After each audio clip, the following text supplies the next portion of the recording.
Jesus is risen from the dead. Jesus is risen from the dead.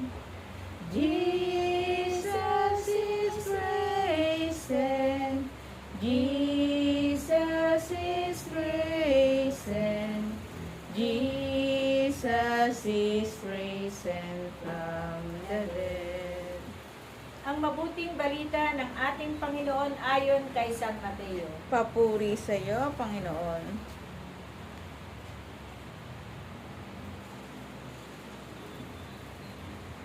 Yung inuusig.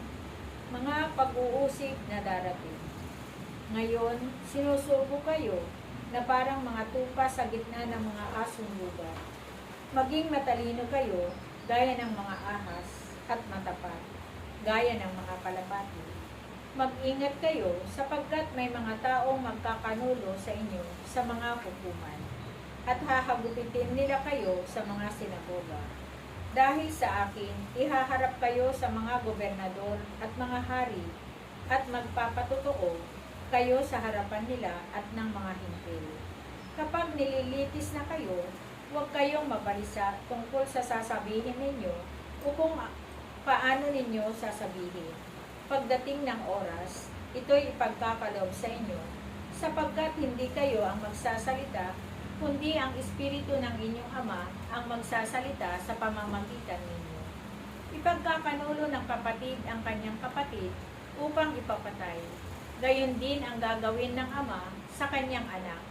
Lalabanan ng mga anak ang kanilang mga magulang at ipapapatay. Kapuputan kayo ng lahat dahil sa akin, ngunit ang mananatiling tapat hanggang wakas ang siyang maliligtas. Kapag inuusig nila kayo sa isang bayan, tumakas kayo sa kasunod. Sinasabi ko sa inyo, hindi pa ninyo napupuntahan ang lahat ng bayan ng Israel, ay darating na ang anak ng tao. Walang alagad na higit kaysa kanyang guro, at walang aliping higit sa kanyang Panginoon. Masiyahan ang alagad na matulad sa kanyang guro, at ang alipin na matulad sa kanyang Panginoon. Kung ang puno ng sambahayan ay tinawag nilang Beelzebul, lalo na nilang aalimurahin ang kanyang mga kasambahay. Ito ang mabuting balita ng ating kaligtasan. Pinupuri ka namin, Panginoong Heso Kristo. Sing Sing hallelujah to